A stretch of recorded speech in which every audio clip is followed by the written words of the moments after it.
Eu vou tentar continuar a aula daqui, beleza?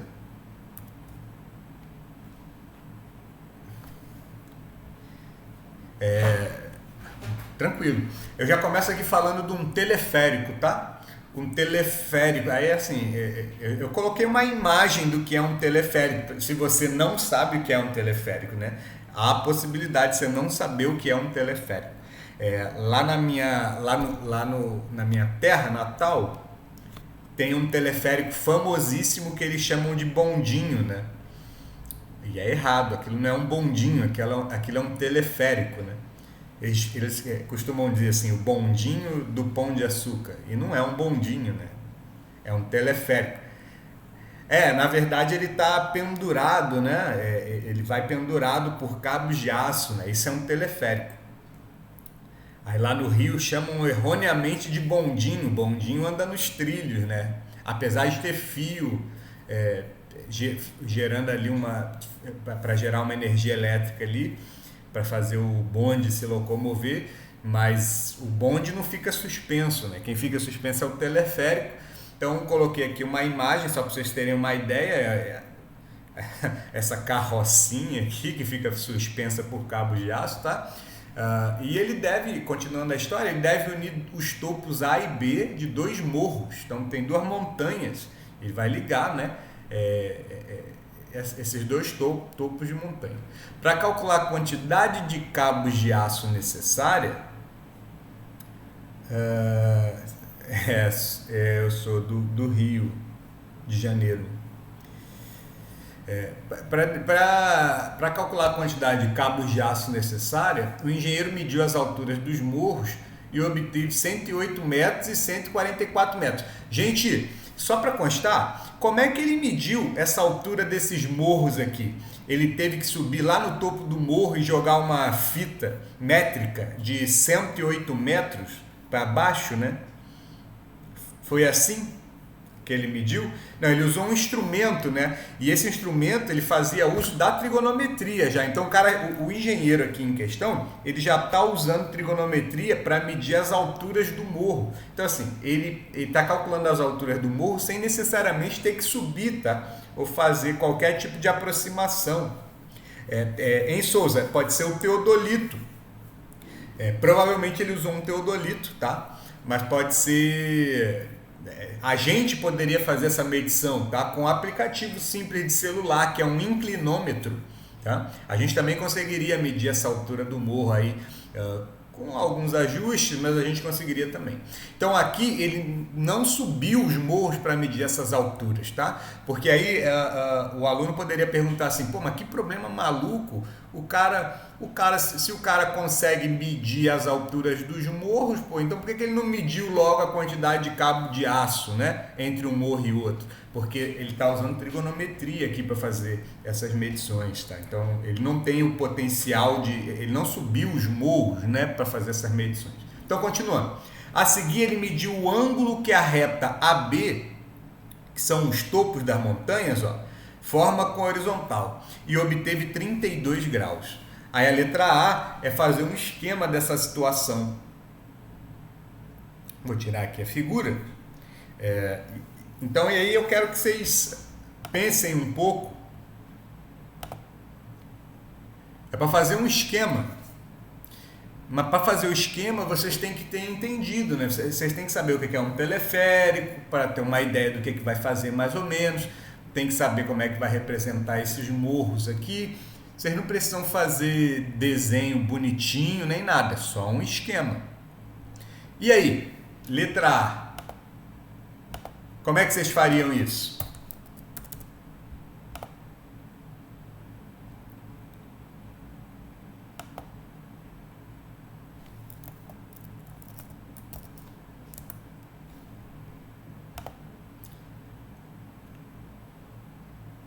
Alguma ideia para fazer um esquema dessa situação?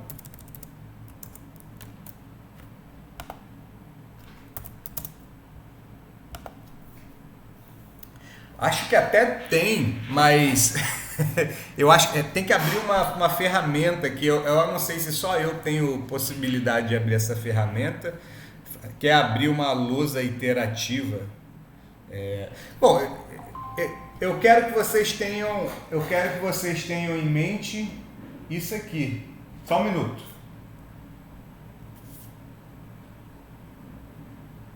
Beleza. Eu quero que vocês tenham em mente isso aqui. Um esquema não é necessariamente uma obra de arte, tá? Então você pode, se eu quiser desenhar os morros aqui, eu até poderia desenhar alguma coisinha assim, né? Mas isso não é necessário. No esquema só importa os valores relevantes, tá? Então isso, Gustavo, faz duas retas aqui, ó, a reta para um pequeno morro, faz uma reta para um morro maior, você pode ter pensado invertido, tanto faz. Eu vou botar aqui essa linha horizontal só para parecer que é o solo, tá? O chão, a horizontal. Tá? Então, vou chamar aqui esse ponto de A e esse ponto de B.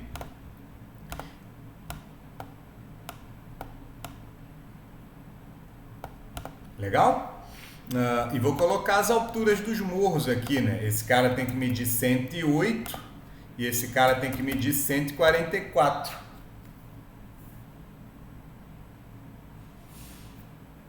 É isso aí mesmo, é uma lousa iterativa.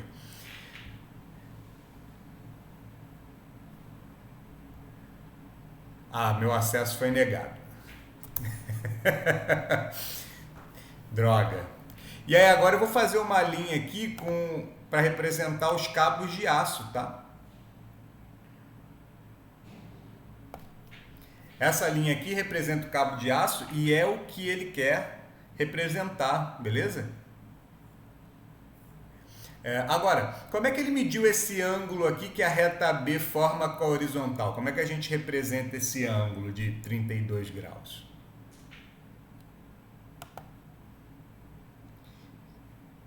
A gente pode traçar aqui uma representante da horizontal, ó, e quando a gente fizer isso, a gente vai construir esse ângulo aqui, ó, que é o ângulo que a reta AB está formando com a horizontal.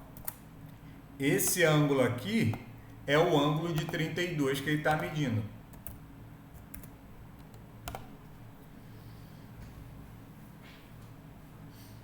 Belezinha? Essa seria a letra A, então.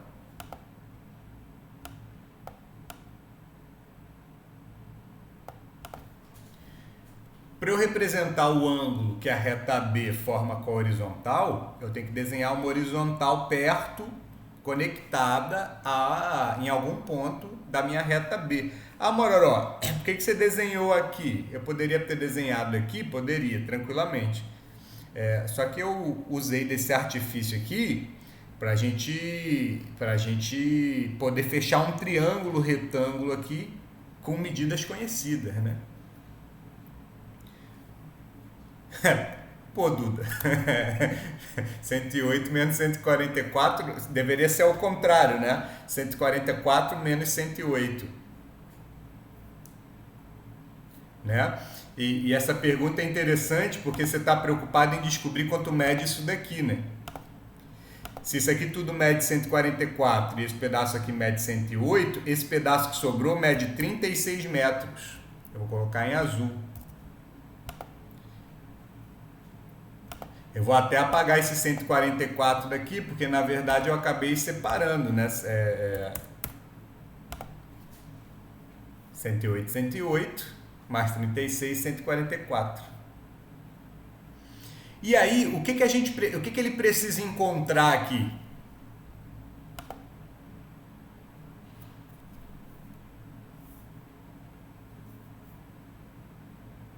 Duda. Duda é abreviação de Eduardo também, ué.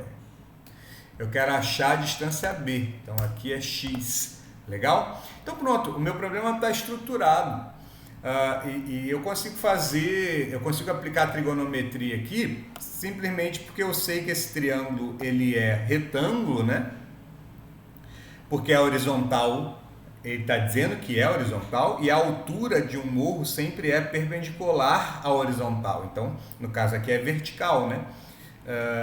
Então a gente tem um triângulo retângulo, onde eu tenho o 36 e o x e o ângulo de 32. Gente, em relação ao triângulo retângulo, o x é a hipotenusa. E o 36 é cateto oposto ou é cateto adjacente? Oposto. Então, o que a gente está usando aí é hipotenusa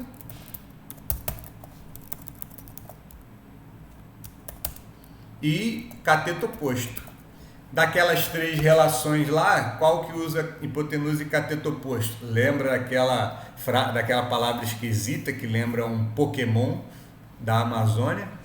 Né? Aquela ave que mora na Amazônia lá, Pokémon, soca à toa, né? E aí, então, é o seno, né? Porque a gente vai usar o seno, que usa o oposto e usa a hipotenusa. Aí a gente vai poder escrever, então, que o seno, eu vou fazer em outra cor. A gente vai poder dizer que o seno, professor, como sabe se é o cateto oposto ou o cateto adjacente? Souza, é assim, olha só. Você olha, primeira coisa, você acha a hipotenusa. A hipotenusa é o lado que está sendo observado pelo ângulo de 90, tá? Então, se o ângulo de 90 está aqui, a hipotenusa está do outro lado, né? O ângulo de 90 está olhando, vamos usar essa palavra, para a hipotenusa. Feito isso, os outros dois lados que sobraram são os catetos. Quem vai definir quem é o cateto oposto ou quem é o cateto adjacente é o ângulo diferente, né? O ângulo que não é o ângulo de 90. No caso aqui, você tem 32 graus. Tem um cateto que está colado no 32 e tem um cateto que não está colado no 32.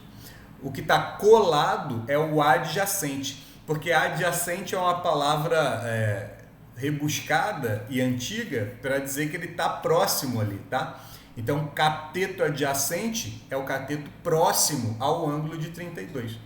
Agora, o outro cateto, que é o que o ângulo está observando, esse é o cateto oposto. Pegou? O ângulo de 32 está olhando sempre para o cateto oposto. Então, eu voltando aqui, posso escrever que o seno de 36 é igual ao cateto oposto. Epa, falei besteira. O seno de 32, que é o ângulo, é igual ao cateto oposto, que é 36, dividido pela hipotenusa, que é x. Eu poderia ter, esse problema ele poderia ter colocado aqui entre parênteses, né? Considere seno de 32 aproximadamente igual, aí ele daria um valor lá para você substituir o seno de 32.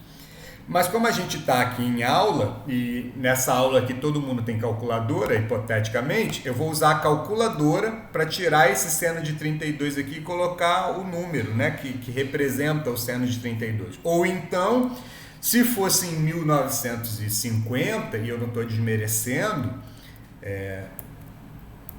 que em 1950 não tinha ainda as calculadoras como a gente tem hoje, você ia ter que pegar uma tabela trigonométrica, né? Ia ter que procurar lá o ângulo de 32, aqui nem tem, porque eu só peguei um pedaço, né? Só de 70 até 89, ia ter que ver o valor do seno. Mas como a gente já tem uma calculadora para fazer, bom, 52 ou 53, vamos nos decidir. A gente pega uma calculadora. Beleza, tem que arredondar. Tem que arredondar e tem que usar a regra de arredondamento corretamente, né? Eu vou usar a minha calculadora aqui, porque eu não tenho a menor ideia de quanto que é o seno de 32. E realmente dá 0,53. Tem que arredondar, porque se vocês fizerem aí, pessoas, o resultado que vocês vão achar é 0,529919, por aí vai. Como a terceira casa é 9, né, tem que arredondar para cima. Então, vou voltar aqui para o meu quadro. Então, eu boto 0,53 é igual a 36 sobre x. E aqui, pessoal, temos que mexer, temos que usar um pouco de álgebra, tá? Como é que a gente descobre o valor de x aqui nessa equação do primeiro grau? O x está dividindo, então ele vai para lá e ele vai multiplicar, né? Então a próxima equação vai ser 0,53 vezes x, igual a 36. E se eu quero isolar o x, esse 0,53, ele tem que passar para o outro lado. Como ele está multiplicando o x, né?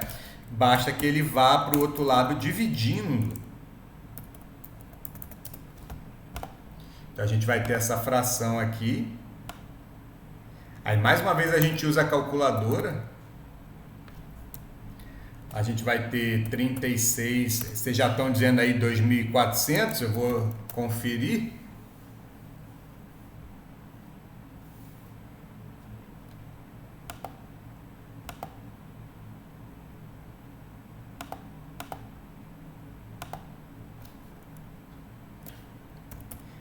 Dividido por 0,53.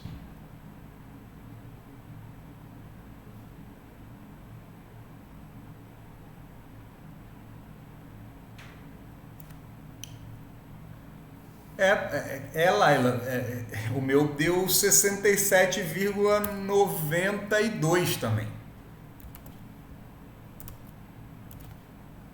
Ah, beleza. Beleza. Eu fico assim meio em câmera lenta porque eu tô vendo, tô tentando conferir aqui, o que será que eu fiz alguma coisa errada, né? Conclusão. X é igual a 67. Vamos colocar duas casas decimais, porque a gente está usando seno com duas casas decimais, né? Então vamos colocar a resposta também com duas casas decimais. Mas é meio estranho, né? Porque veja, a gente está comprando. Agora o lance da aproximação. Vamos falar aqui da aproximação em si. A resposta mais redondinha é 67,92. Mas imagina que eu sou engenheiro, né, e quero comprar os cabos de aço para fazer lá a obra. O 67,92 é a medida exatinha.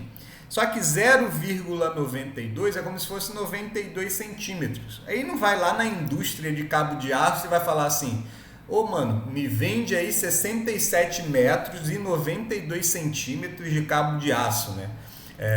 Se não tiver desperdício nenhum, ele já vai falar logo: ô meu, me vende 68 metros. Exatamente, né? Não faz sentido pedir 67,92 metros, né? Como a matemática é precisa, né? Bem redondinha, a gente bota esse valor aí.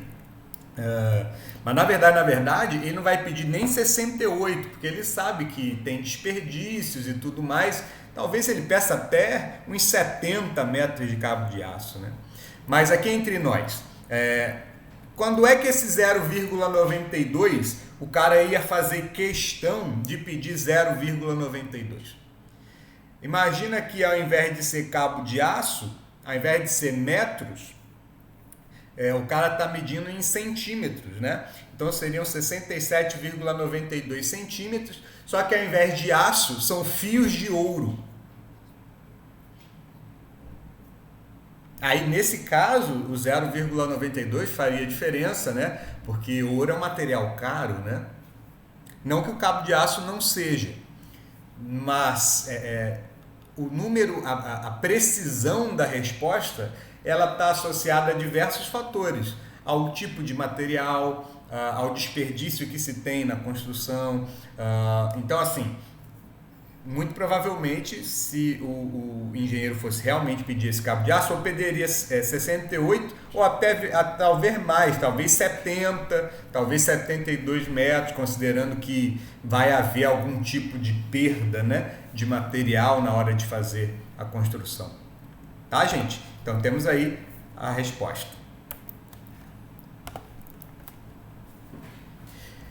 E no exercício 5, eu vou ensinar algo novo para vocês.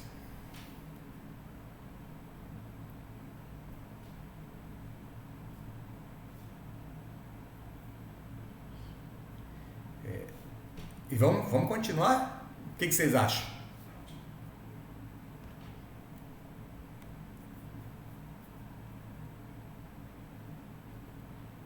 Não gostou do alfa? Não gosta de letra grega não, Eduardo? Bota A. Bota C cedilha. Qualquer letra. Faz diferença. Beleza? Quando eu falar alfa, então tu imagina, é um alfa. Parece um peixinho, né? É o A do alfabeto grego. Ah, tá. Vocês vão usar a minha letra agora. Tá bom, beleza. Sabendo que alfa sabendo que alfa é a medida de um ângulo agudo, ele está falando que é um ângulo que está dentro de um triângulo tal, que possa estar dentro de um triângulo retângulo, tá? Sabendo que alfa é a medida de um ângulo agudo e que o seno de alfa é 4/5, calcule o cosseno de alfa e a tangente de alfa. Eu botei letra B e C aqui, não sei porquê, era para botar letra... Ah, tá, é porque é um outro problema. Esse aqui é o problema 1, né? E depois tem a letra B e a letra C. Que é fazer de novo, né? Eu vou fazer esse problema aqui para vocês entenderem qual a relação que, no caso aqui, a trigonometria, né, tem com o teorema de Pitágoras. Tá? Se o alfa é um ângulo agudo, vamos imaginar que ele possa estar dentro de um triângulo retângulo, tá? Quais as medidas desse triângulo retângulo? Deixa eu até...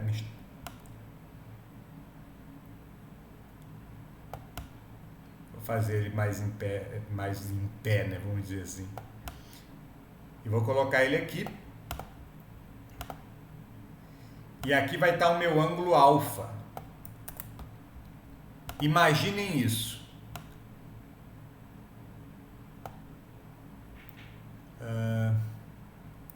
Entendi.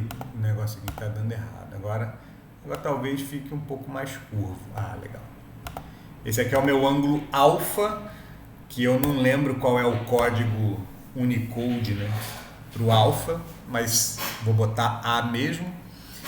E quando eu desenho esse triângulo retângulo aqui com o ângulo alfa, dizer que o seno dele é 4/5 permite que eu possa escrever a seguinte, que eu possa dar as seguintes medidas para um triângulo que eu estou desenhando.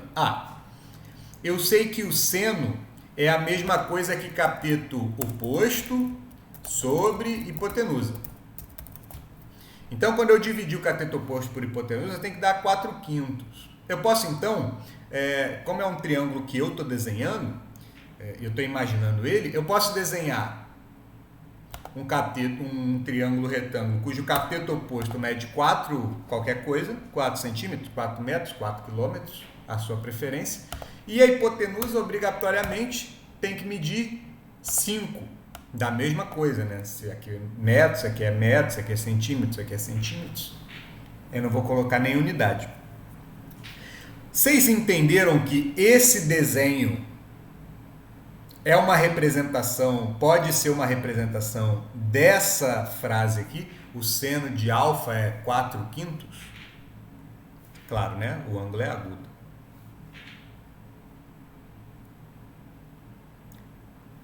Digita 1 aí, se entendeu. Maravilha, beleza. Agora, só que quando a gente tem um triângulo retângulo, geralmente não é trigonometria o primeiro pensamento que a gente tem. Geralmente é teorema de Pitágoras. Não, calma aí. Não, fala sério, não zoa não. Se não entendeu, faz uma pergunta. Beleza? Professor, não entendi muito bem isso, não entendi o significado disso, eu não entendi onde você quer chegar. Faz uma pergunta, não zoa não. Em geral, a gente não pensa em trigonometria primeiro, quando tem um triângulo retângulo. Em geral, a gente pensa em teorema de Pitágoras. Se eu aplicar teorema de Pitágoras aqui, eu posso descobrir quem é esse outro segmento aqui. Bom, vocês já estão acostumados com esse triângulo. Esse triângulo é um triângulo pitagórico clássico. Eu já poderia dizer aqui, direto, aqui mede 3. Se você nunca viu, ou se você viu pouco, ou se você não lembra de Teorema de Pitágoras, eu aplico o Teorema de Pitágoras aqui para você ver. A gente vai ter 5 ao quadrado, que é a hipotenusa, é igual a 4 ao quadrado, que é um dos catetos, mais esse outro cateto aqui, isso, que eu vou chamar de x, tá? Isso aqui é uma equação matemática simples do segundo grau, tá? Ela não é completa. Aqui vai dar 16 x ao quadrado. Ajeitando aqui, ou seja, passando esse 16 para o outro lado, x ao quadrado vai ficar igual a 9. Então eu posso escrever x ao quadrado igual a 9. Como isso aqui é uma equação de segundo grau, o certo era escrever mais ou menos raiz de 9, né? X é igual a mais ou menos raiz de 9. Só que como é um problema geométrico e x é um segmento, o negativo não vale, então o x vai ser só a raiz quadrada de 9 positiva, né? Que vai ser 3. Então, é assim que eu acho essa medida aqui, que é 3. Só que vejam, se o seno é 4/5, que é oposto sobre hipotenusa, o cosseno, que é adjacente sobre hipotenusa, agora eu consigo dizer quem é. Eu posso dizer aqui tranquilamente que o cosseno de alfa é 3, que é o cateto adjacente, sobre 5.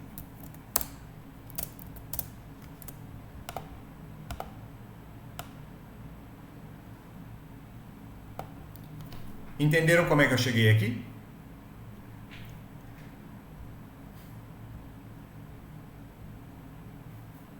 Massa. Beleza. Então, eu também... Todas as peças se encaixam. Matemática é feito para dar certo, cara. Na verdade, não é feito, né? Agora é aquela teoria, né? Foi inventada ou foi descoberta? Sempre tem esse papo filosófico, né? A tangente você também consegue descobrir, né? Matemática, pois é, matemática. A tangente também você vai conseguir descobrir, porque a tangente é cateto oposto sobre adjacente. Então, a tangente desse ângulo vai ser 4/3. No segundo ano, a gente vai ver isso de novo com uma profundidade um pouco maior, tá? A verdade é que o Teorema de Pitágoras ele está intimamente relacionado com todas as relações trigonométricas, né? Quando você junta o Teorema de Pitágoras com as relações trigonométricas, você chega à seguinte conclusão. Se eu tiver o seno, eu consigo achar as outras duas relações. Se eu tiver a tangente, eu consigo achar as outras duas que estão faltando. Em outras palavras, se você tiver uma única relação trigonométrica, é possível descobrir todas as outras com o uso do Teorema de Pitágoras. Tranquilão? Fizemos aí o exercício 5, digamos assim, letra A. Matemática total, né, pessoas? E aqui eu vou fazer a letra B, que é o mesmo processo. Legal, vou fazer o mesmo processo então. Só que aí agora o seno é 2/3, tá? Deixa eu... fazendo umas contas aqui para o triângulo não ficar feio. 9, 5, 2 e pouquinho. Tá, então...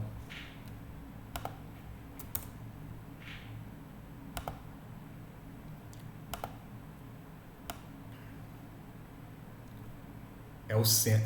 Eu fiz de novo com o seno, né? Mas não tinha muita necessidade, não.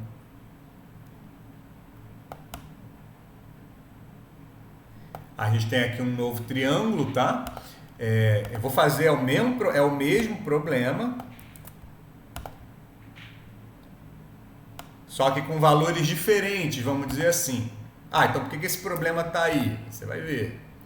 Vamos lá. Se o seno é 2 sobre 3, então no meu triângulo imaginário aqui, no meu triângulo hipotético, né, o cateto oposto mede 2, do mesmo jeito, e a hipotenusa mede 3. Ah, Mororó, e se ele tivesse dito que era o...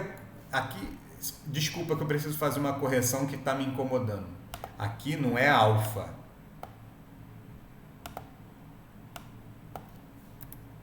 Aqui é beta. Legal. Mororó, e se ele tivesse me dado o cosseno de beta ao invés do seno de beta? Aí você ia trabalhar com o cateto adjacente e com a hipotenusa. Belezinha? Vou, Eric, vou sim. Mas tem tudo a ver com isso aqui, então pode pegar uma gravação do vídeo depois. Legal? Queridos, continuando aqui, o exercício é o mesmo, tá? Então a gente vai aplicar o teorema de Pitágoras aqui. Esse triângulo ele não é um triângulo pitagórico inteiro, né? Então essa medida aqui ela não é uma medida inteira igual era daqui. Então a gente vai ter que fazer mesmo o teorema de Pitágoras. A hipotenusa é 3, então vamos repetir o processo. 3 ao quadrado, que é a hipotenusa, é igual a 2 ao quadrado, que é um dos catetos, mais o terceiro, que é, não sei, né? Então a gente vai ter 9 igual a 4 mais x ao quadrado. E mais uma vez a gente tem uma equação de segundo grau. Então vou passar, quando eu passar esse 4 para lá, eu vou ter 5. Então x ao quadrado vai ser igual a 5. Isso aqui é uma equação de segundo grau. No geral, se eu eliminar essa potência quadrada aqui eu tenho que ter duas respostas, né? Mais raiz de 5 ou menos raiz de 5. Só que como é um problema de geometria e só valem valores positivos aqui no segmento, né? Então x tem que ser igual a... Epa, errei.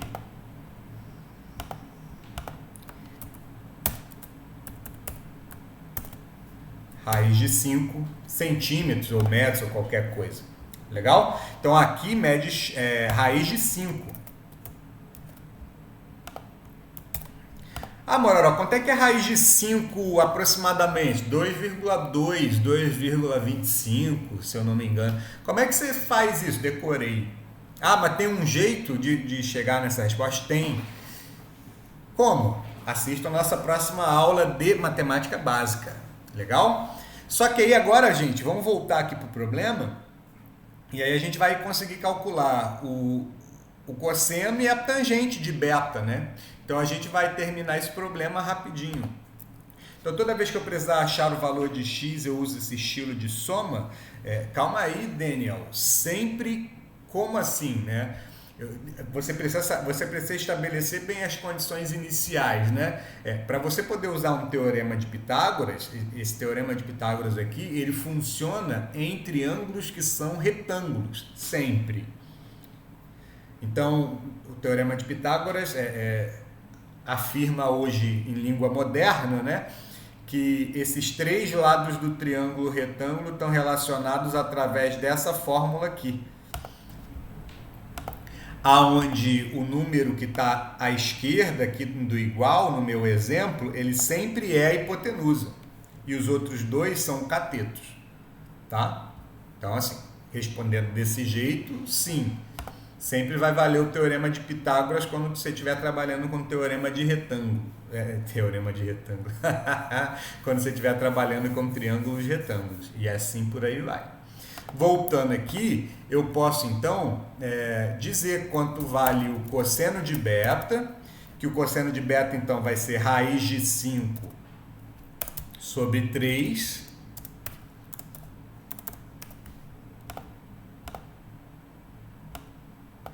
E eu vou poder dizer também que a tangente de beta é igual a cateto oposto sobre cateto adjacente, ou seja, 2 sobre raiz de 3, raiz de 5.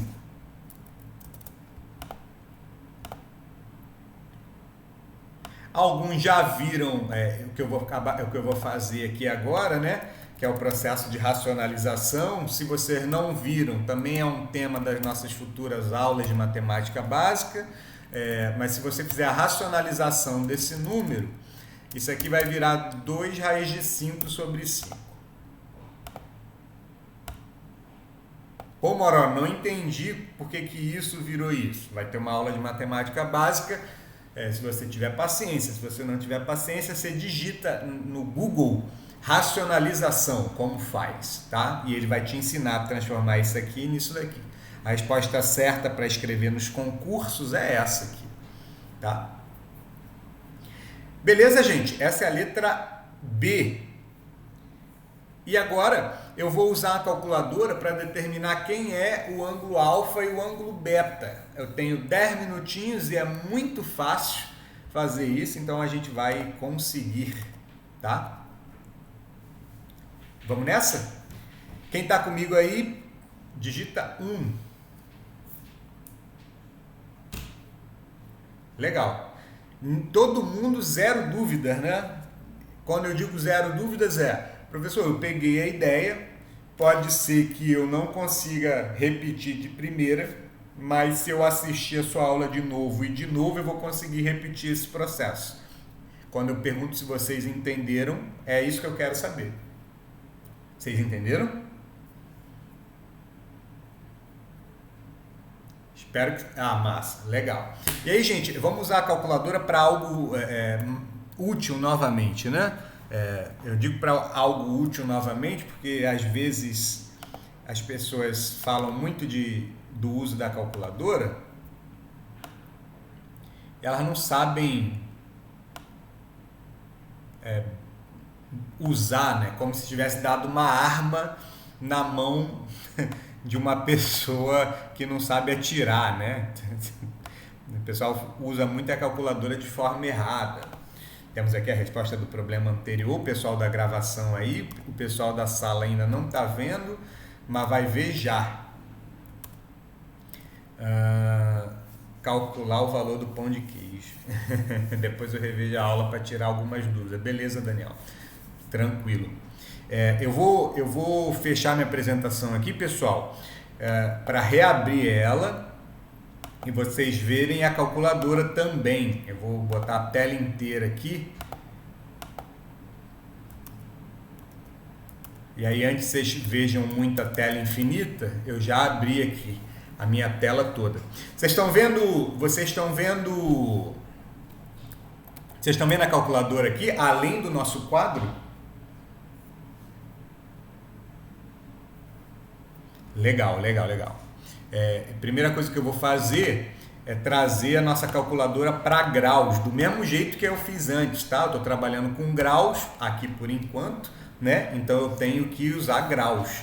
Se eu estou escrevendo em graus, eu tenho que trabalhar com a calculadora em graus também. Já fiz isso. Agora, como é que eu uso a calculadora para descobrir quem é o ângulo, tá? Para descobrir quem é o ângulo. Pessoas, aqui na minha calculadora é um pouco diferente da calculadora do seu celular. Eu tenho certeza que no seu celular tem essa função, mas é muito fácil. Imagina o seguinte, eu vou pegar aqui...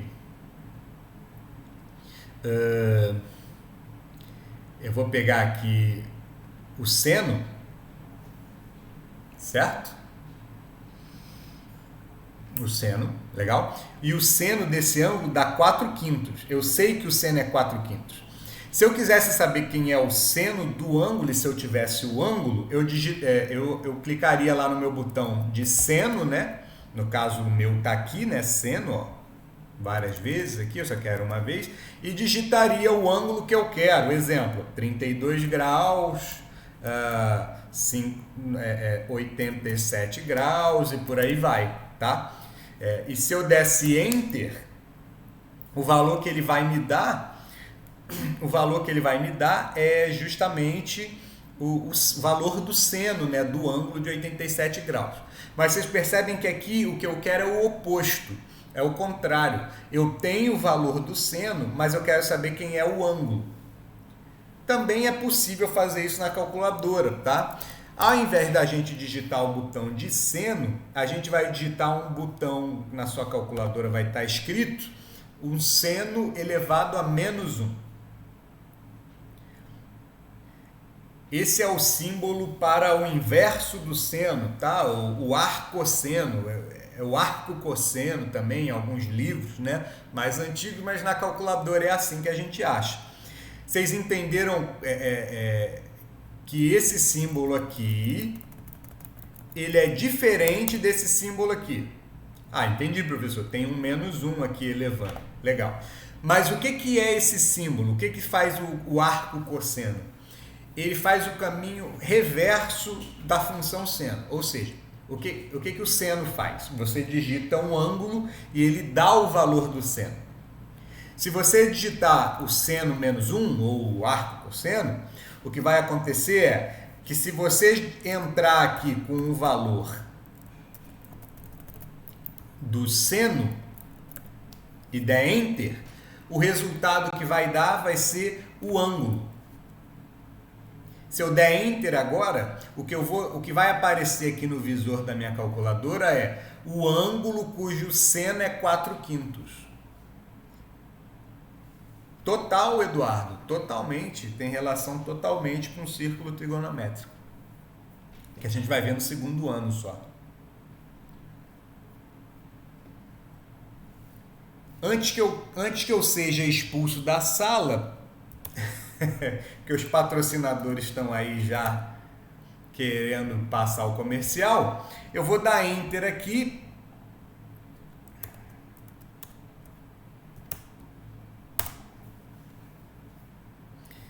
E vou chegar à conclusão que o ângulo que dá um seno igual a 4/5 é o ângulo de 53 graus aproximadamente. Com certeza, Daniel, uns minutinhos para tomar café. Mas primeiro a gente tem que entender isso aqui. Gente, o que eu acabei de descobrir? Eu acabei de descobrir que o ângulo alfa é igual aproximadamente a 53 graus.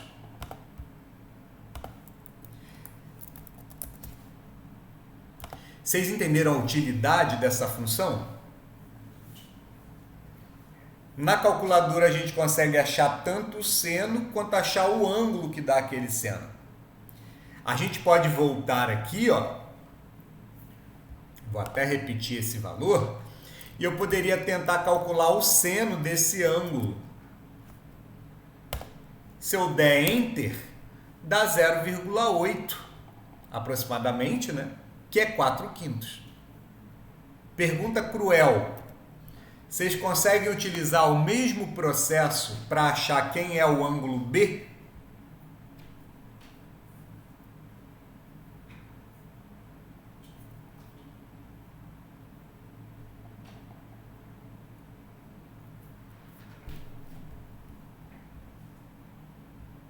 Legal. Não consegue, Eduardo? Legal, beleza. Então a gente vai fazer aqui, eu vou mostrar o processo de novo e vamos tentar chegar nessa solução.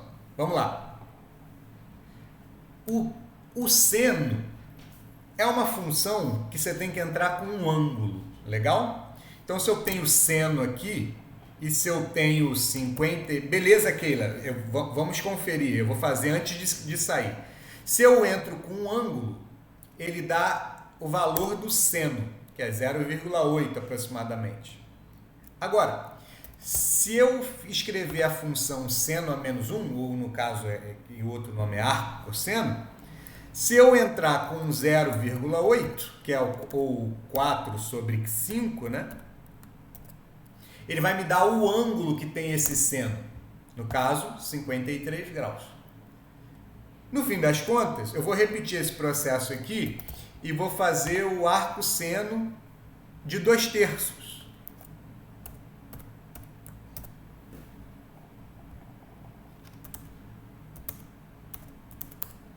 Se eu der Enter aqui agora,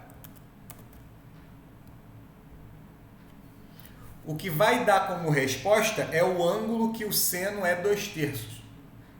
Enter. 41,8, ou seja, aproximadamente 42 graus. beta é igual a 42 graus aproximadamente. Gente, vou nessa, antes que os patrocinadores me expulsem. Isso aí, Keila, belezinha. 5 minutinhos para a gente tomar aquele café. Legal? Keila, nesse caso, 0,2 graus, no caso de um triângulo muito pequeno, não faz diferença. A gente precisa, na verdade, saber com quem a gente está trabalhando.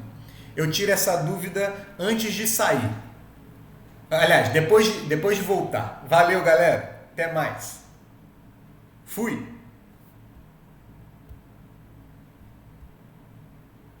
Até logo.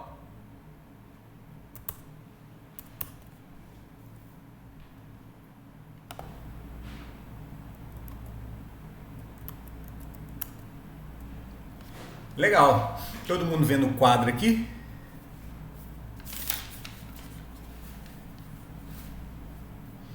Legal. Então, essa aqui era a última coisa. Eu vou mudar esse papel aqui. Deixa eu ver se eu consigo mudar a página. Cor, estilo do papel, liso. Legal. Desse jeito que eu gosto.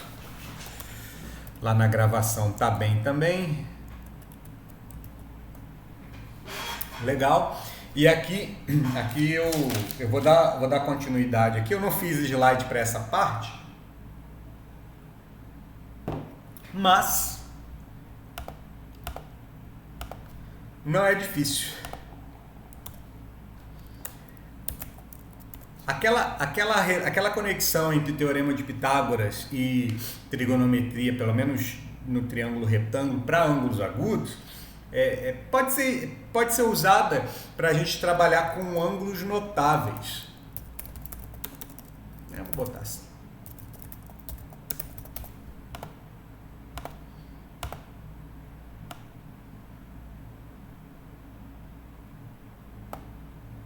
Muito bem, Daniel. Podia ter uma ferramenta retângulo. Seria mais interessante.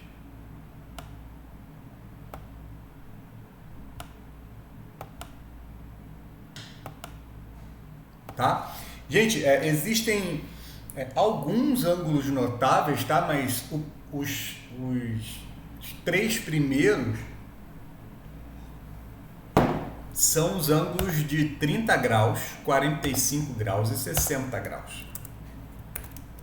Então, vou colocar em azul claro aqui, 30 graus, 45 graus e 60 graus.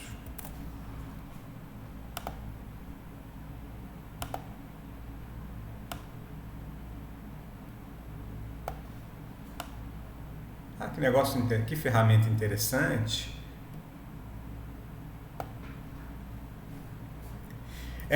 Para quem gosta, pode. Eu não gosto. E eu vou dizer porque que eu não gosto. Eu não gosto. Para quem gosta, pode cantar à vontade. Sejam felizes e cantem, tá? Agora, o problema é que para mim dificulta muito a memorização na hora de usar num problema de verdade. Porque você tem que cantar um monte de coisa e aí eu prefiro um outro método, tá? Mas a pergunta é, antes de mais nada, por que esses são os ângulos notáveis, tá? Porque esses são os ângulos notáveis. Algumas curiosidades. Todos os 3 são múltiplos de 15, né? 2 vezes 15, 4 vezes 15, então 2 vezes 15, 3 vezes 15, 4 vezes 15, tá? E por que eles são notáveis? Eu imagino, eu não tenho como afirmar isso, porque eu não tenho comprovação científica, mas eu imagino que é porque esses 3 ângulos aqui, eles aparecem em figuras famosas. Eu vou começar com o primeiro deles, que é o quadrado. Quando a gente quando a gente tem um quadrado, a gente tem esse ângulo de 45 graus aparecendo. Mais especificamente, vou lhes dizer,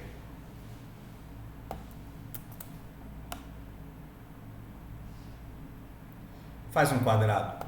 Não fez um quadrado, não foi dessa vez. Faz um quadrado agora. Conseguiu. Mais especificamente, quando eu traço a diagonal do quadrado, que é essa, pode ser a outra também, mas eu vou traçar essa daqui. Quando eu faço isso, gente, eu acabo dividindo esse ângulo de 90 graus aqui na metade. Assim, consequentemente, aparece um ângulo de 45 aqui.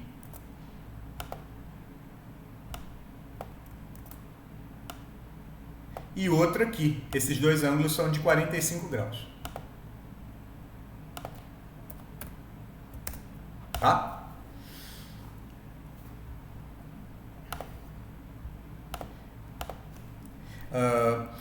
Eu vou chamar esse... Aonde eu quero chegar com isso? O que eu vou tirar daqui? Eu vou tirar daqui um raciocínio semelhante ao raciocínio que eu tirei daqui. Algo muito parecido. Eu vou usar uma estratégia bem parecida, tá? Eu primeiro vou dizer que o lado desse quadrado aqui mede L. Então aqui L de lado, né? Por falta de criatividade. Então aqui é lado, aqui é lado, aqui é lado, aqui é lado também. Podia medir qualquer número. Eu vou botar lá L. Legal? E o meu interesse nesse problema é descobrir quanto que vale a diagonal do quadrado.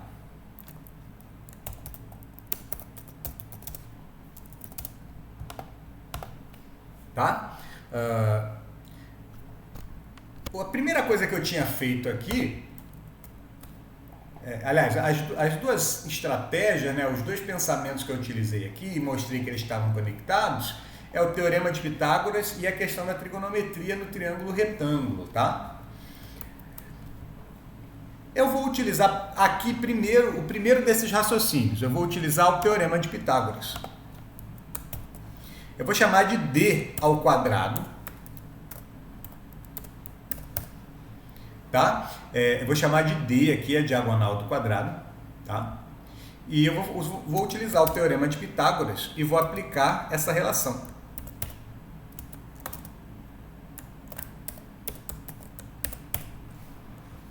Vocês entenderam o que eu acabei de fazer? Utilizei o Teorema de Pitágoras aqui.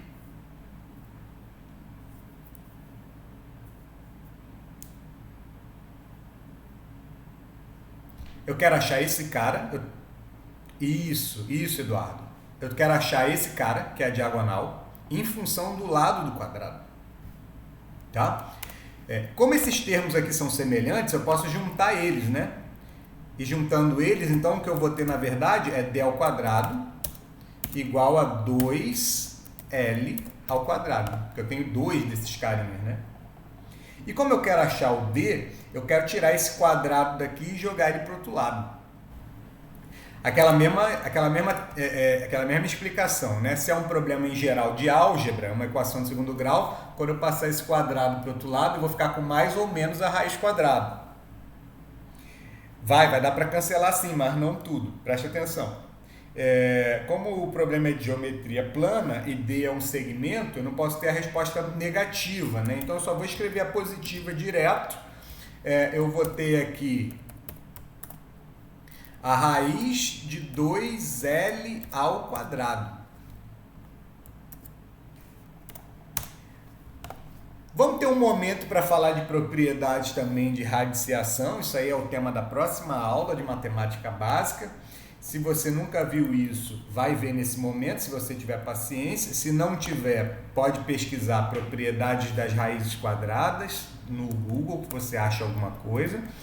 E você vai descobrir que essa raiz aqui, ela vai matar o quadrado do L, né? Então vai cancelar, porque são operações inversas. Então o L não ficará dentro da raiz, porém,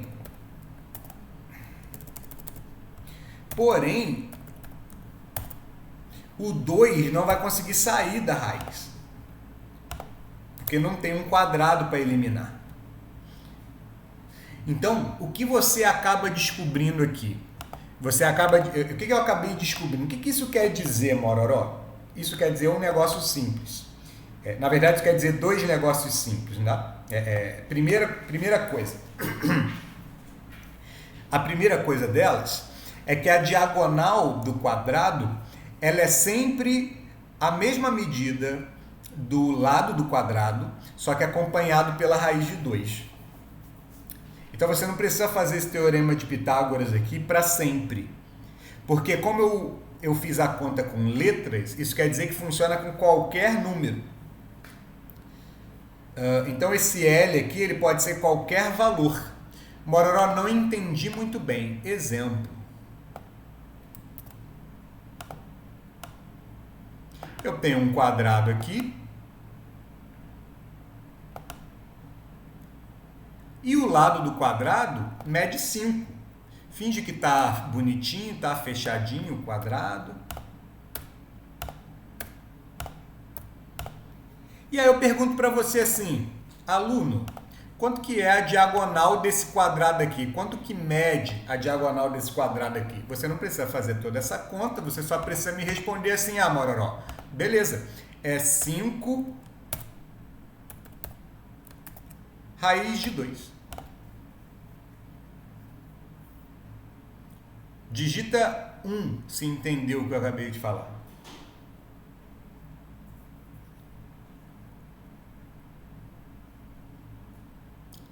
Lindo. Maravilha total. Só continuando o teste aqui para ver se vocês... Daniel, se você não entendeu alguma coisa, você pergunta, velho. É só perguntar. Tô aqui, cara.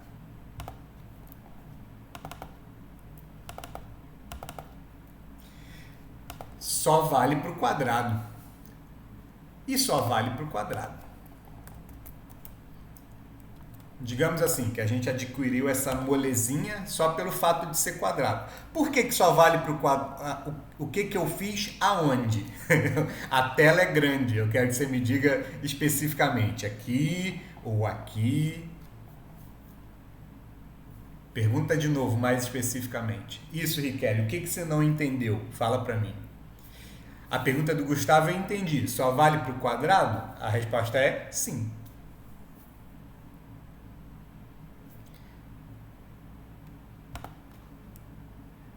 Esse exemplo aqui? Nesse exemplo aqui, o que eu fiz? Eu usei esse raciocínio e eu estou utilizando esse raciocínio para explicar o porquê do que eu fiz agora. Tá? Riquelme, aqui eu apliquei o teorema de Pitágoras. Só que eu apliquei com letras. A vantagem de usar letras em álgebra é que quando você chega no resultado com essas letras, significa dizer que esse resultado ele serve para qualquer valor que as letras assumirem.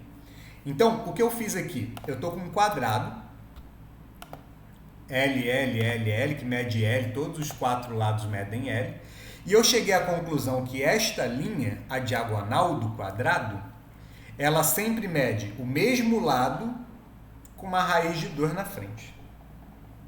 Foi isso que eu concluí. Que a diagonal do quadrado, ela tem sempre a mesma medida desse cara, acompanhada da raiz de 2.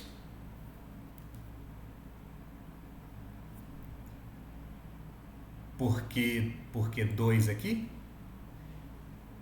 É porque quando eu somei esse L ao quadrado com esse outro L ao quadrado, deu 2L ao quadrado. Então essa raiz de 2, ela acaba aparecendo sempre, independente do número que tiver no lugar do L, sempre vai aparecer uma raiz de 2 se eu quiser saber o tamanho da diagonal.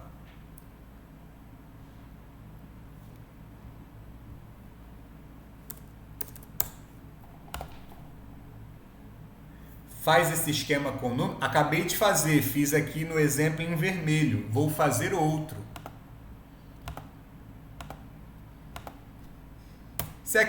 Se eu tenho um quadrado que mede lado, tem lado de medida 3, 3, 3, 3, 3, esse raciocínio aqui, ele está mostrando para gente que se eu chegar para você e falar, aluno, quanto é que mede a diagonal desse quadrado aqui? Você vai precisar fazer essa conta aqui toda? Não. Você chegou à conclusão usando letras que a diagonal do quadrado, ela sempre mede a mesma coisa que o lado, só que com a raiz de 2 na frente. Então você não precisa nem pensar muito. Se o lado é 3, a diagonal é 3, raiz de 2. Porque se aqui é L e L, aqui é L raiz de 2. Foi o que eu acabei de descobrir.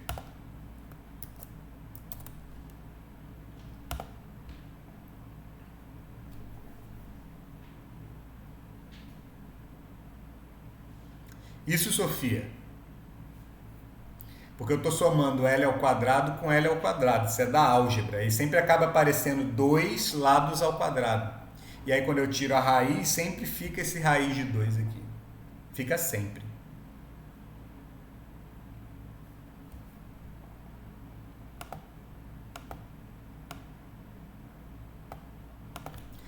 Exatamente.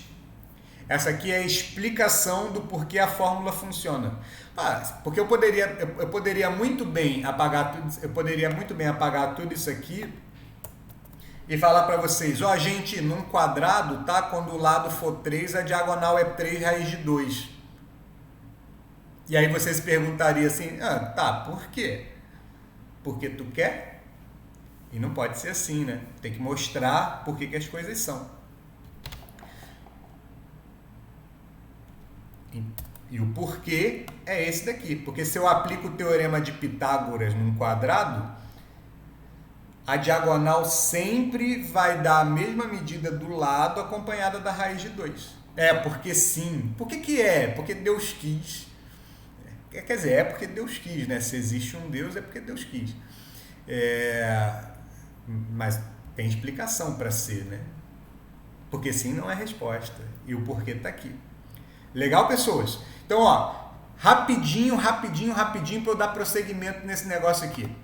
E se de repente isso aqui for um quadrado de lado 6, 6, 6 e 6? Responde rapidinho. Quanto que vale a diagonal? Não é nem para pensar, é 6 raiz de 2. Entenderam? Aqui é o raciocínio que explica isso aqui que a gente está fazendo. Eu posso ir um pouco mais além? Posso ir um pouco mais forte? Boa, 6 raiz de 2. 6 raiz de 2. 6 raiz de 2. Legalzão. E se eu fizer assim? Calma aí.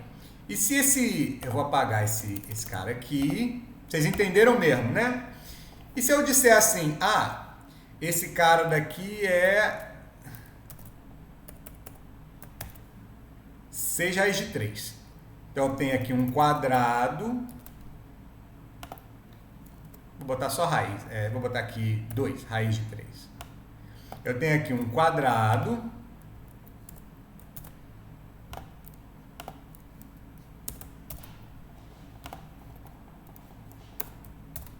Que o lado é 2 raiz de 3.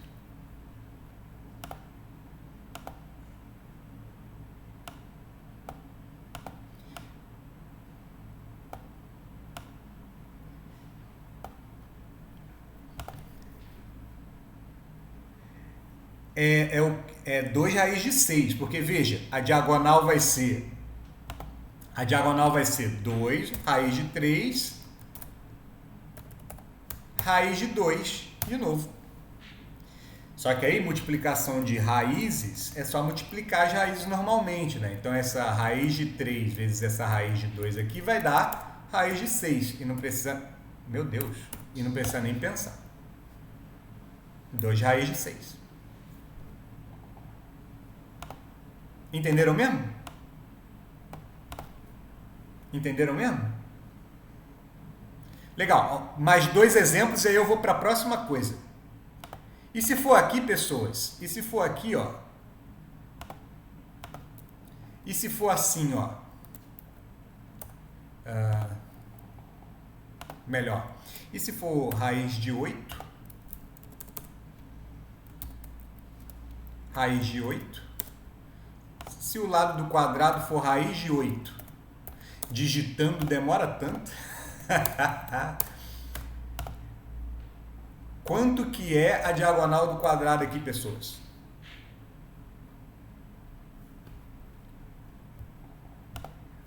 Melhora a resposta, melhora a resposta.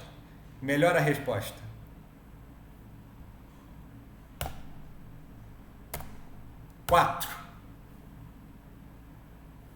Por que, Mororó? Por que é 4? Ué, a diagonal não é raiz de 8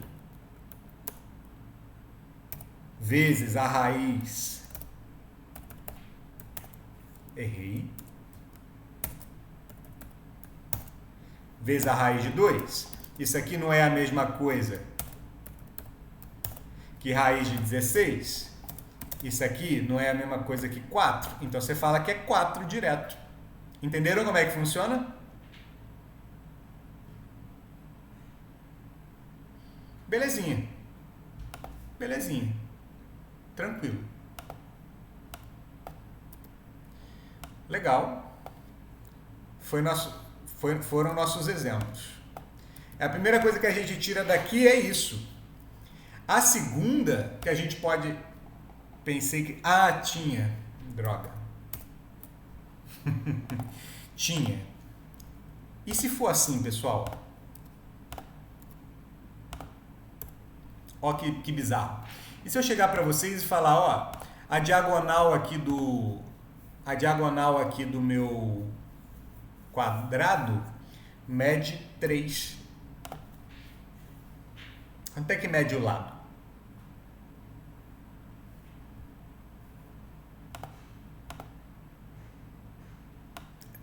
Não.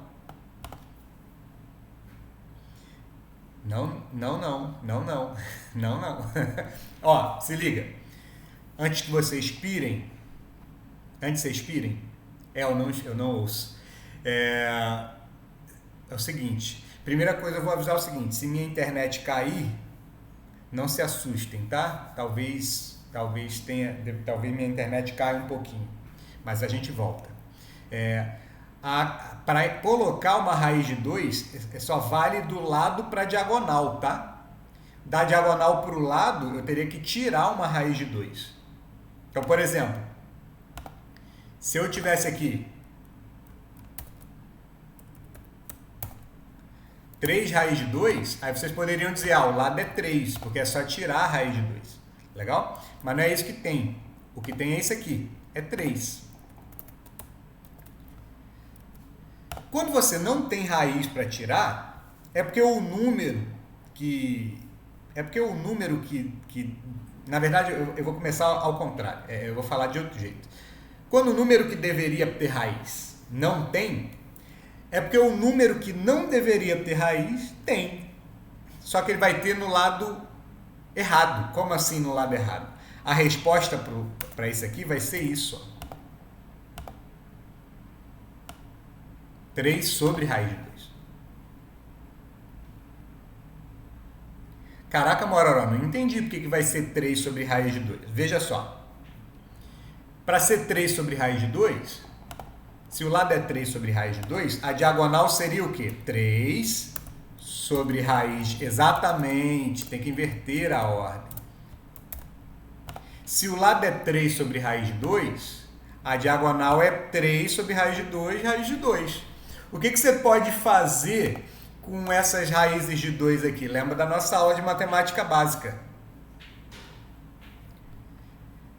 Eu vou fazer o cancelamento. Bonitão.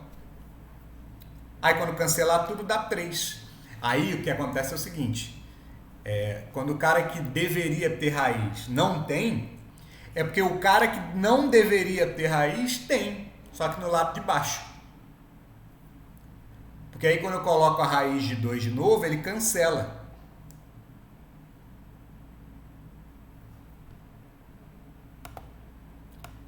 Legalzinho, pessoas?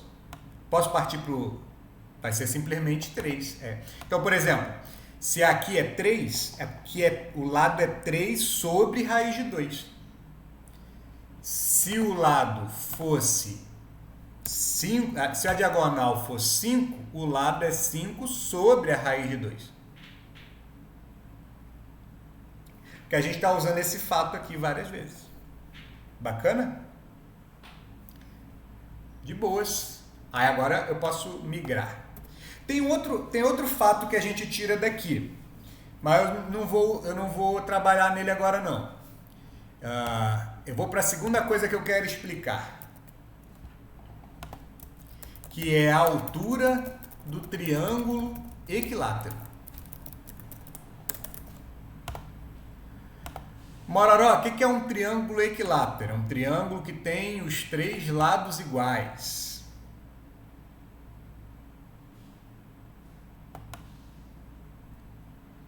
Fiz o meu melhor, tá?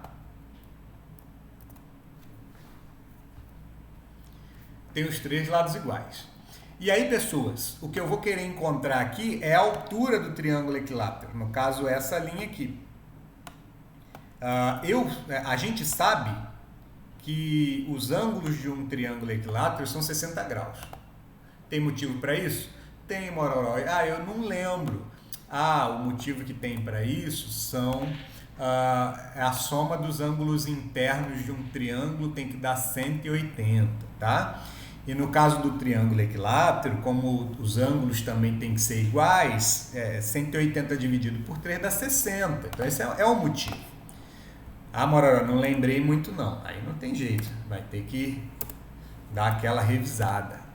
60 graus aqui, 60 graus aqui, e aqui também é 60 graus. Só que quando você divide, passa essa altura aqui, coincidentemente essa altura também é bissetriz, né? Isso quer dizer que esse ângulo também é dividido pela metade. Então aqui mede 30, a metade de 60 graus. E mais uma vez você tem um ângulo de 90 aqui, e se eu chamo esse lado aqui de L,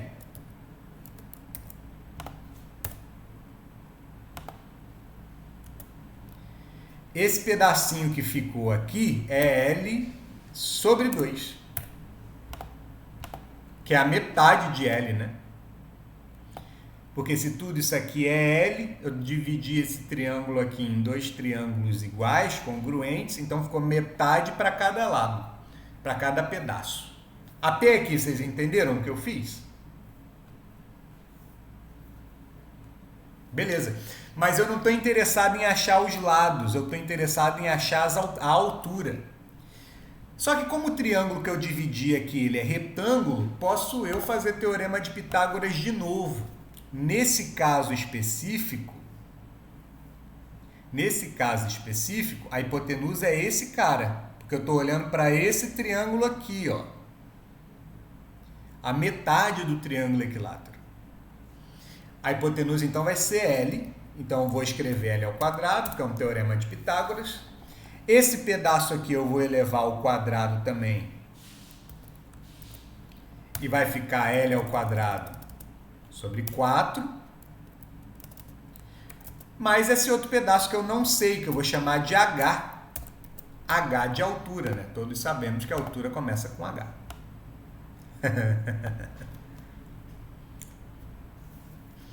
Um pouco sobre regras de equação, tá, pessoal? A primeira coisa que eu tenho que fazer aqui é eliminar esse denominador. A maneira mais rápida que eu tenho de eliminar esse denominador é multiplicando os 2 lados por 4. Eu posso fazer isso? Posso. Por quê? Lembra lá da aula de matemática básica, né? Se eu multiplico dos 2 lados por 4, a equação continua balanceada, né? Então a gente vai ter aqui 4L ao quadrado, porque eu multipliquei por 4, e aqui eu vou fazer uma distributiva. O 4 vai multiplicar esse cara e esse cara. Como vocês já estão afiados em matemática básica, quando a distributiva acontecer, o primeiro 4 aqui vai cancelar esse 4 aqui e vai ficar assim. E quando o 4 da distributiva vier para o H, a gente vai ficar com 4Hs ao quadrado. O que eu fiz aqui? Multipliquei por 4. Vezes 4 nos dois membros.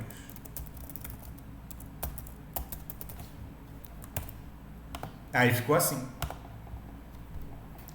Eu quero achar o H, então eu vou passar esse L para o outro lado, e o que vai acabar acontecendo é que vai ficar 4 L ao quadrado, aí é álgebra, tá, pessoal? Isso aqui é álgebra. Ô, professor, não mando muito bem em álgebra. Vamos praticar. Álgebra é uma linguagem. Quanto mais você treina, mais fluente você fica. 4LH menos 4L quadrado menos L quadrado, aqui a gente vai ter 3L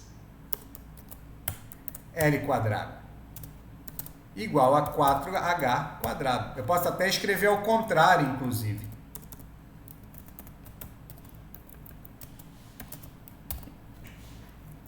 Como eu quero saber quem é o H, eu posso passar o 4 dividindo.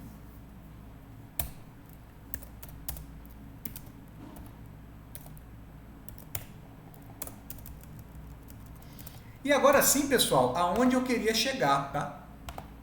Aonde você queria chegar, Mororó? Queria chegar aqui, ó.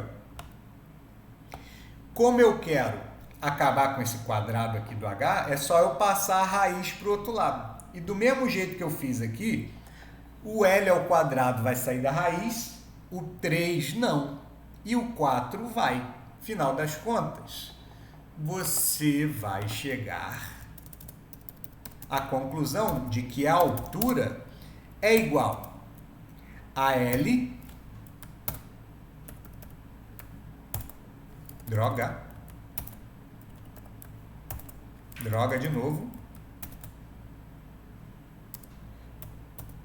calma aí, agora vai, 2, 2, 1, pronto, L, raiz de 3, e o 4 lá embaixo também entra na raiz, mas como ele tem raiz exata, ele sai.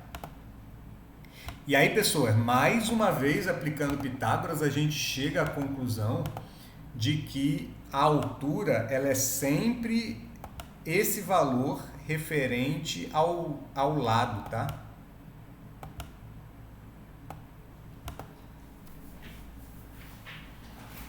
Caraca, Mororó, é assim sempre? É assim sempre. Faz essa conta com números, prof. Essa conta aqui eu não vou fazer não, mas eu vou fazer um exemplo igual eu fiz com o quadrado. Vou apagar aqui, tá?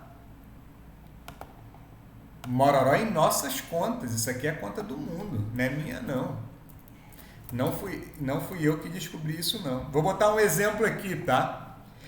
Vou botar um triângulo.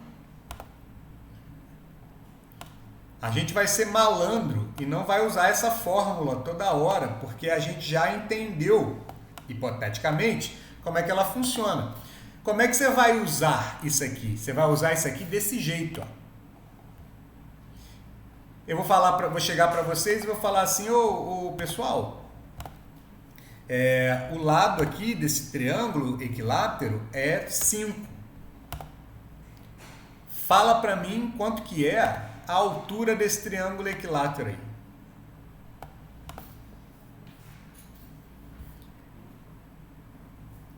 Você tem que entender o que isso aqui significa em português, tá? O que isso aqui significa em português? Que a altura do triângulo, quando ele é equilátero, ele é a mesma coisa que o lado, o tamanho do lado, vezes a raiz de 3, dividido por 2. Não, tá gravado, ele vai pegar depois. Vocês vão ensinar.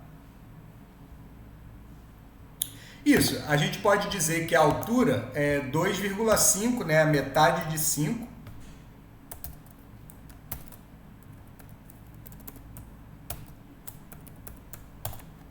Oh, mas que coisa, menino.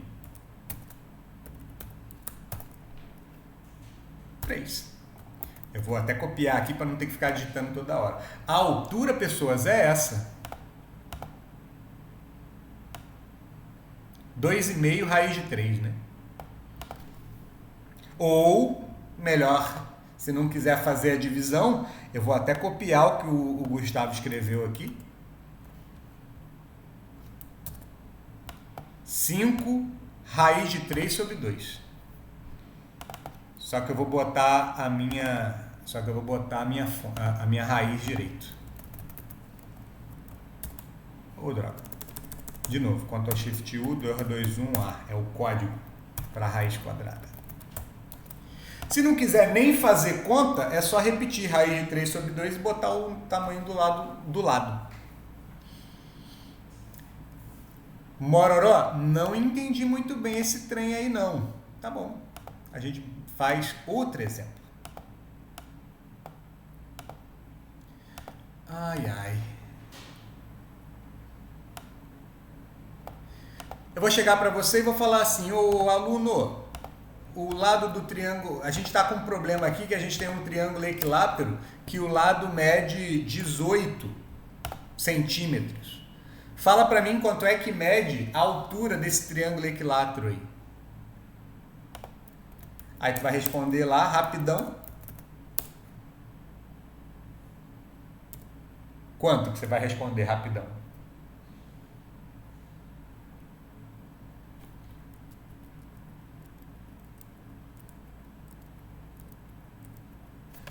Nove raiz de 3.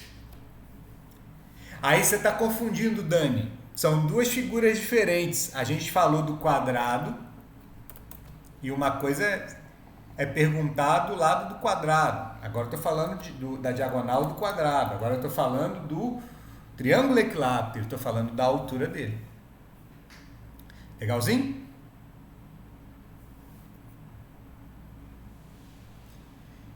E aí, gente, decorou isso daqui, a vida vai muito mais fácil.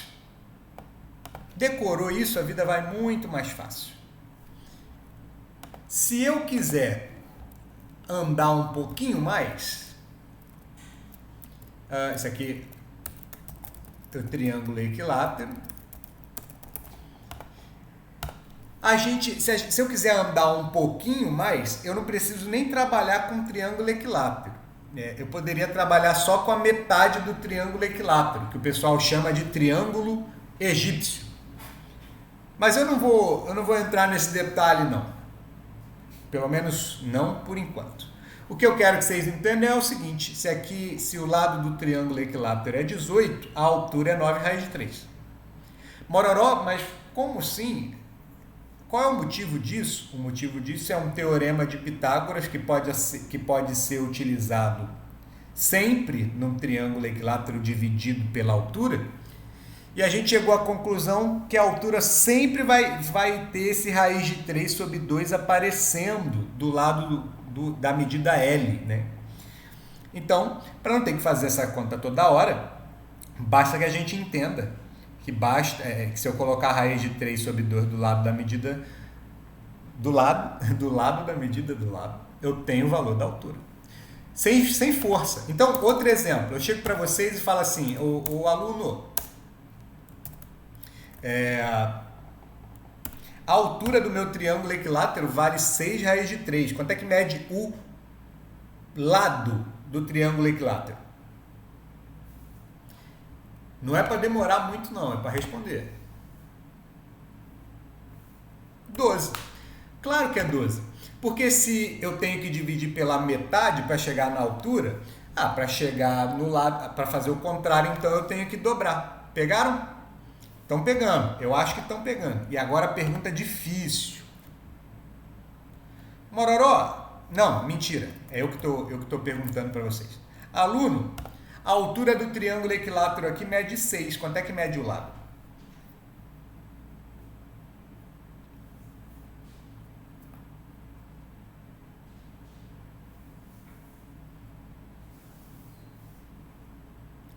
Mais pesada essa pergunta, hein, Mororó? Pegou pesado, hein? Deixa que eu respondo. 12. Não, Eduardo. Por quê? Por que não? Porque isso, Laila, 12 sobre a raiz de 3. Isso, Gustavo, 12 sobre a raiz de 3. Entendeu, né, Eduardo? É aquele lance, né? o cara que deveria ter raiz não tem. Quando o cara que deveria ter raiz não tem, é porque o que não deveria ter raiz tem, só que no lado inverso, e tem do lado de baixo. Tranquilão, pessoas? 12 sobre raiz de 3. É isso aí. É a mesma coisa que aconteceu com a diagonal do quadrado. Inverte a ordem. Isso aí. Por quê? Porque o cara que deveria ter raiz não tem. Então o cara que não deveria ter, tem. Só que ele tem que ter do lado inverso, né? Para quê? Para que quando eu faça o sentido normal, né, do lado para a altura, quando aparecer uma raiz de 3 aqui em cima, ele vai cancelar e vai matar também. Belezinha, pessoas? Por último, para acabar nossa aula de hoje, o que a gente pode tirar disso também, né? O que a gente pode tirar daí? A gente tem aqui a diagonal do quadrado,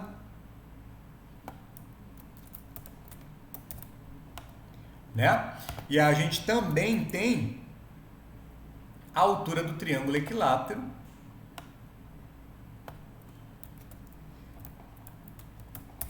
E eu quero que vocês entendam o seguinte, nesse atual momento, aqui está até escrito estranho, né? Triângulo com tio. Problema de digitação. Essa informação vai salvar a sua vida em problemas de geometria, tá? Então, quando você for, por exemplo, isso pode aparecer, por exemplo, em problemas de plano inclinado em física, que vocês vão estudar esse ano, pode aparecer em problemas no cálculo de áreas, em cálculo de volumes, que é o que a gente vai estudar no ano que vem. Isso sempre vai salvar a sua vida. Isso aqui é muito útil. Mas é claro que a segunda coisa que a gente pode tirar daqui é o seguinte. Percebam que apareceu um ângulo de 45 aqui, e esse triângulo aqui também é retângulo. Tá? E se o triângulo é retângulo e tem um ângulo, eu posso aplicar a trigonometria no triângulo retângulo. Eu posso, por exemplo, pensar em calcular o seno do ângulo de 45. O seno do 45 vai ser L dividido por L sobre 2. Por exemplo, tá? Eu estou fazendo um exemplo. Seno de 45 é, por exemplo, no caso aqui é L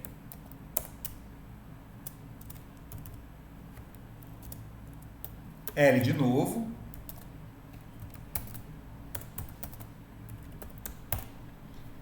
raiz de 2.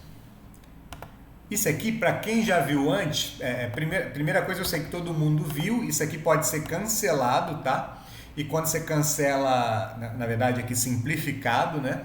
E quando você simplifica todos os números, ou de cima ou de baixo, o que sobra é 1. Aí o seno de 45 é 1 sobre raiz de 2.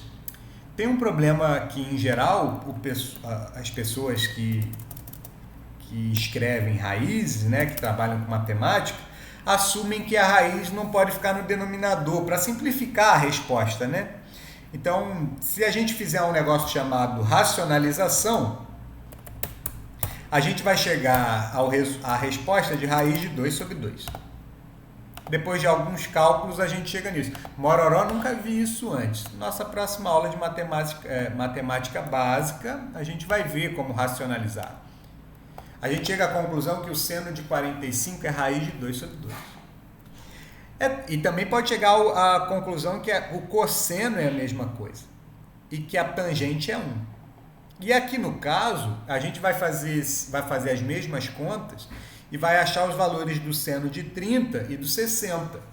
E é daqui que vem aquela tabelinha que vocês estavam falando, de cantar a musiquinha para decorar e tal, e eu falei que não curto muito. Porque eu tenho se vocês quiserem gravar aquela tabela, é mais interessante. É claro, se quiser cantar a musiquinha, pode cantar, eu não sou preconceituoso. Vocês podem se divertir aí cantando a musiquinha.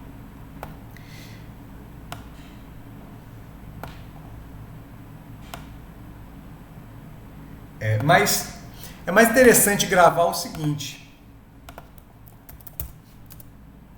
seno, cosseno e tangente. Aí eu boto o ângulo de 30 aqui, 45 e 60. Ao invés de cantar uma música toda, você só grava uma sequência de números. O 30 é o primeiro ângulo, o 45 é o segundo ângulo e o 60 é o terceiro ângulo. Acabou. Gravando isso, você só precisa agora perceber que todos os senos desses ângulos têm duas contas.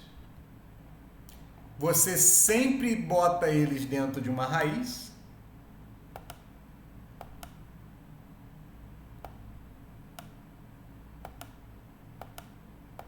e divide por 2.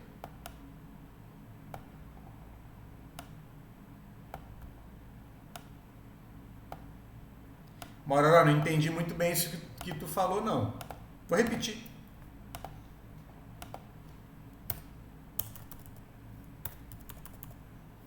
Ao invés de cantar toda uma música, ao invés de cantar toda... Vocês estão comigo aí? Dita 1 se está comigo. Maravilha. Show de bola. Tá. O que você tem que decorar é sempre duas coisas. Você tem que decorar, todos os senos eu tenho que colocar na raiz e dividir por 2. As contas são só essas. Raiz e dividir por 2. Raiz e dividir por 2. Tá, e agora? Tranquilo, Riquelme. Fica de boa. Vai estar gravado aqui, assiste depois. Agora você me pergunta, o 45 é o ângulo número 2. Então é só você pegar o 2, botar na raiz e dividir por 2. Quem é o 60? O 60 é o ângulo número 3. Então é só você botar na raiz e dividir por 2. Quem é o 30? É o ângulo 1. Então você bota 1 na raiz e divide por 2. Ah, Mororó, preferi minha musiquinha. Ah, porque é mais bonitinho, tá? Tá bom, se você preferir um método assim, com um nome legal para gravar, lembra do nome do japonês que inventou a trigonometria.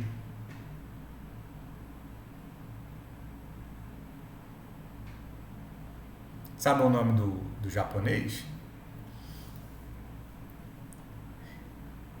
Taca na raiz, divide por 4. Aliás, errei o nome, esse é o filho. Taca na raiz, divide por 2. Taca na raiz, divide por 2.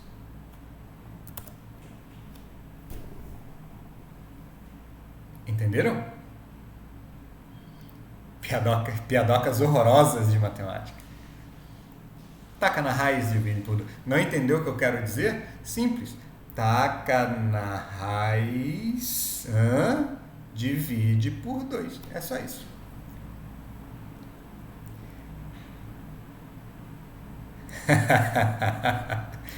Beleza. Ah, Mororó, então tu... é o nome do cara. Taca na raiz. É isso aí mesmo.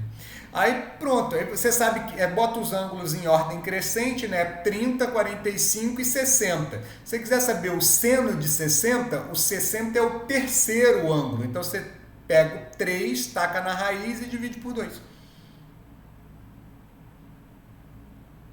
Claro que isso é mentira, né, cara? Para você que não entendeu ainda, isso é uma mentira, tá? Mas ajuda a gravar. Ah, Mororó, mas só gravo o seno. Não, gravo o outro também, porque o cosseno é a mesma coisa, só que é ao contrário.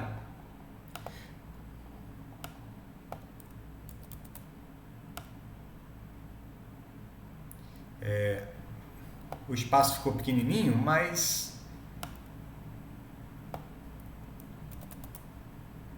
eu só queria dividir, eu queria pegar o texto, mas não vou conseguir. Então,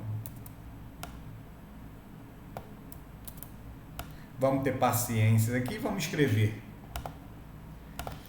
Se um era 1, 2, 3, o outro era 3, 2, 1. Então também não tem muito mistério, né?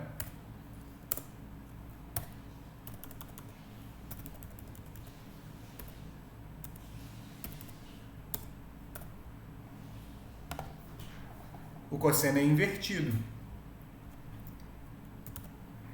E para gravar a tangente, pessoal, a tangente é um pouco mais, dá um pouco mais de trabalho.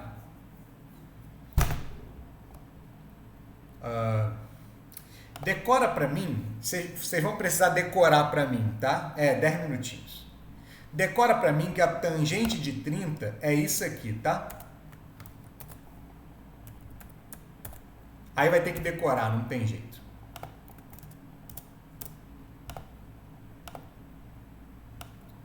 A tangente de 30 é 1 sobre raiz de 3. Alguns livros vai estar racionalizado, mas é melhor gravar 1 sobre raiz de 3.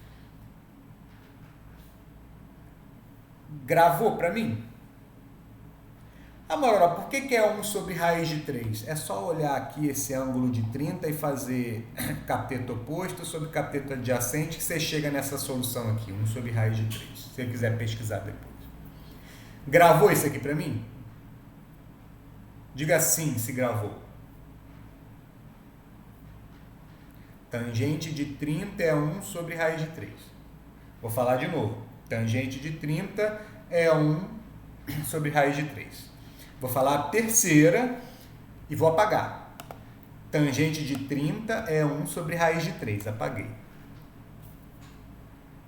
Quanto que é a tangente de 30?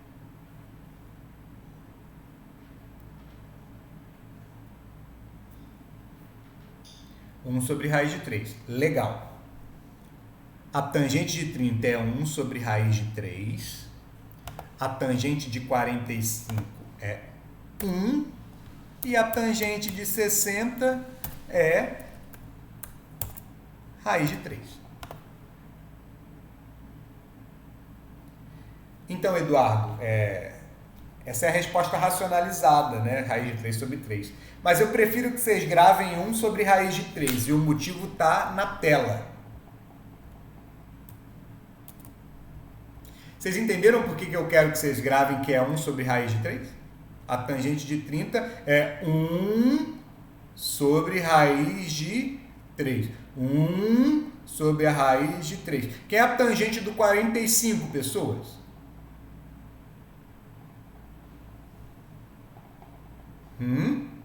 E quem é a tangente do 60, pessoas?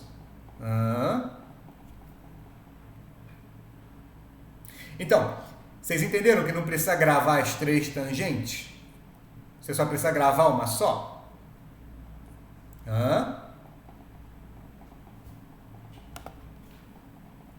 Vocês estão vendo a matemática aqui? Quem é a tangente do 30?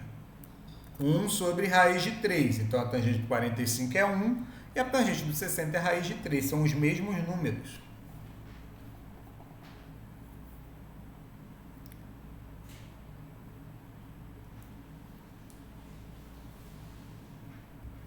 Pessoal, todo mundo entendeu?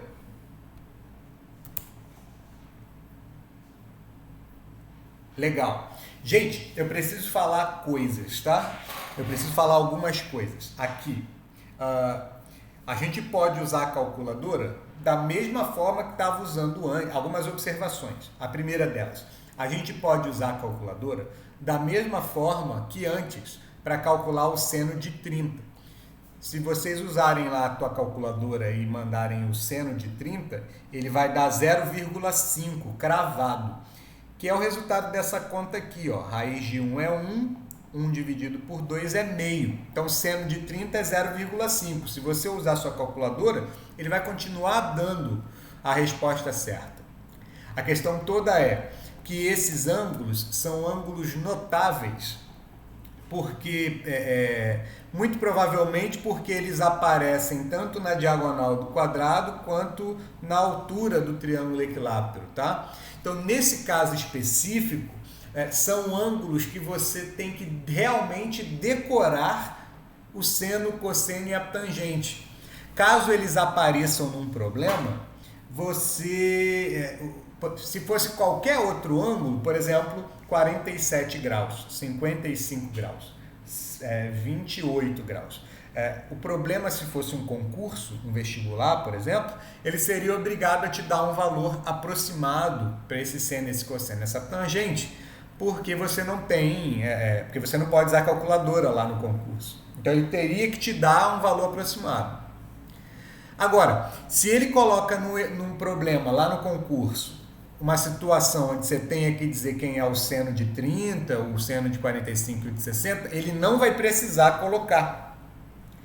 Porque esses são ângulos que você é obrigado, por um contexto histórico, eu acho, ou por um contexto de simplicidade, né? São ângulos que aparecem nas figuras mais simples, você é obrigado a realmente decorar o seno, cosseno e a tangente deles. Aí não tem jeito. Por isso que é notável. Notável em matemática está associada a decorar mesmo.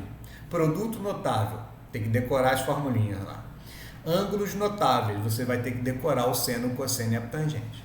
Aí o jeito que você usa para decorar é com você. Você pode cantar musiquinha, você pode usar o nome do japonês, você pode fazer o que você quiser, mas tem que decorar. Não tem como. Belezinha? E eu acho que por hoje estamos encerrados, né? A gente pode fazer um ou dois, a gente tem só 5 minutinhos, tem uns exercícios para fazer. Tinha 2 exercícios para eu colocar para vocês, mas a gente está estourando o tempo, a gente vai para semana que vem e faz esses exercícios lá na próxima aula, tá? Se der tempo. Lembrando que eu vou colocar um questionário sobre esse assunto na sexta-feira. Legal? Que vocês já podem ir praticando também. Até sexta-feira, na verdade. Taca na raiz e divide por 2, exatamente. Vocês só gravam isso, né? Impressionante.